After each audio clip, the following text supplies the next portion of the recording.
Hi, this is Tim of the 1916 Company. Welcome and thanks for logging on. If you love this watch, email us, Team Mosso at the1916company.com for purchase pricing and availability questions regarding this watch. And today we are discussing one of the most feature-dense Panerai watches that I have reviewed in years. A model launched in 2022 and an appeal to the hardcore male audience that made Panerai famous and successful in the 2000s. This watch is really a shift of focus back to the core audience after several years of pastel-toned dials, smaller cases, entreaties to female collectors, and timepieces that could be described as unisex dress-oriented.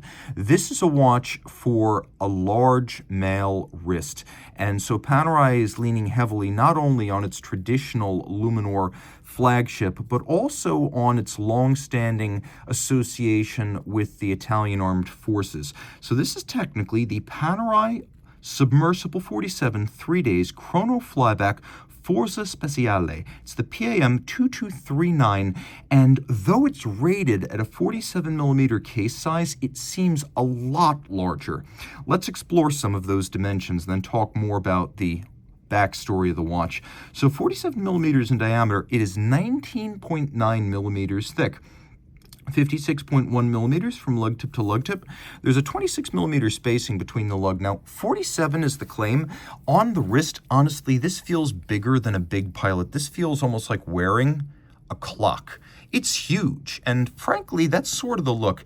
I would argue my wrist is maybe a little bit undersized for this. It's not comically wrong, because big is the style. It's not a date just after all, but I'd say 17 centimeters circumference wrist and up. Mine is 16, and you could see, no, your dress cuff is not invited to play. What a machine. Okay, the strap. Kind of upscale. It's got a textile weave on the top, a leather gusset sewn in, sort of a military olive green, maybe with just a little bit of teal. There is some bolstering or stuffing to give it volume, a folded edge, monotone stitch calfskin in, again, almost like a olive green that's been diffused with just a little bit of a teal undertone. And then we have a DLC titanium pin buckle to match. As you can see, this is kind of a old school Panerai with all the premium features, including the premium release system for the strap, so you don't have to test your skill with a screwdriver against the lugs and a flathead screw. This is Panerai's most upscale release system for its straps. A quick release that's as secure as screws and bars. On the reverse, you can see Marina Militare. Now, the Italian Navy since the 1930s has been a user of Panerai watches and instruments. And so what you have here is sort of a combat swimmer. You could think of them as tactical warfare. You can think of them as EOD. That sort of underwater specialist is exactly the serviceman for whom this watch is intended. Now, it's also a little bit comical to think of a military recruit using a watch that costs thousands upon thousands of dollars. But Panerai just wants to remind you that it still has occasional links to the heritage of the Italian Navy, and my understanding is that while they might not literally use these watches, tactical swimmers were at least consulted. Now, taking a look, you can see divers professional submersible 300 meters.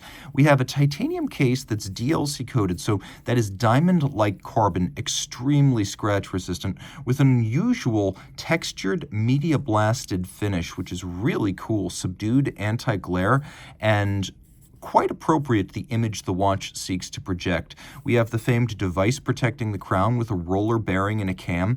The idea here being that you can't accidentally damage it with perpendicular contact, so it's got more protection than a shouldered crown guard. And this goes back to the late 40s when the system was conceived.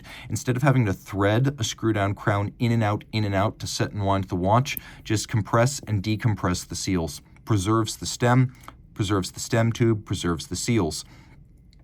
Taking a look, too, it's also hard to jump in the water with your crown unlocked. This is a lot easier to see than a screw-down crown that's not down all the way. Plus, this is a lot easier to open or close if your hands are wet, sweaty, or gloved. So from a tactical or diver standpoint, that makes a lot of sense.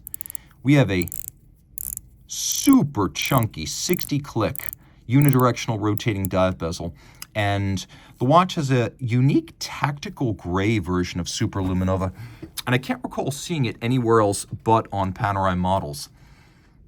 You see there's no shortage of it, as almost everything on the dial is loomed. The bezel pearl and the minute hand are different colors, so you can quickly read them relative to each other without a second glance. There is a blue ceramic cap, scratch resistant, on top of the bezel, the legacy of the PAM02239, and then the dial features solid blocks of unitary loom acting as the hour indices. You can also see that the dial base is gray and anti-glare. It's got the same sort of frosted finish as the case.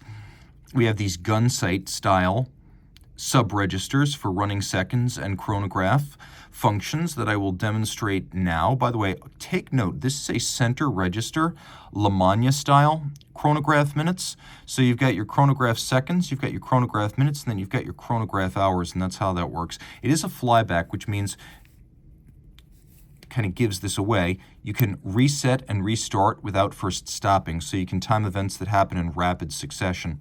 Also, we'll stop and reset here. You can program a countdown using this little trigger down at about 4 o'clock.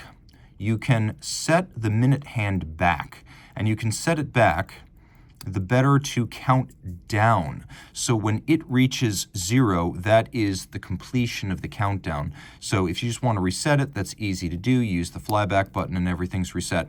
So not only do you have a flyback chronograph, you've also got a programmable countdown timer, which is very cool. The watch uses a vertical clutch system, so when you start it and you engage it, there's no jump or extraneous movement to the chronograph seconds hand. It's also a column wheel chrono, so the feel is really quite crisp.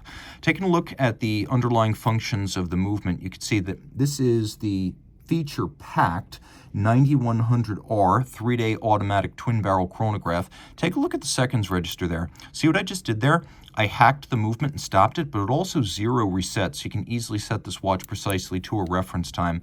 The crown itself is covered with a polymer, so sort of a rubber, to make it a little bit grippier. And then Marina Militare on dial and case back. Luminor Submersible, of course, that is where this comes from, though this is technically called a Panerai Submersible. The case is what has traditionally been described in the modern era since the 90s as a Luminor.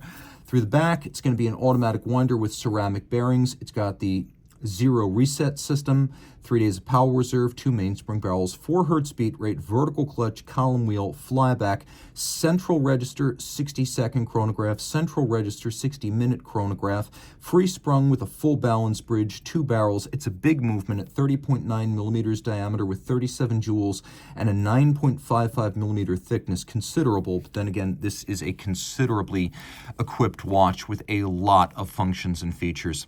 If you love this model, reach out to Team Mosso at the 1916company.com for purchase and pricing details.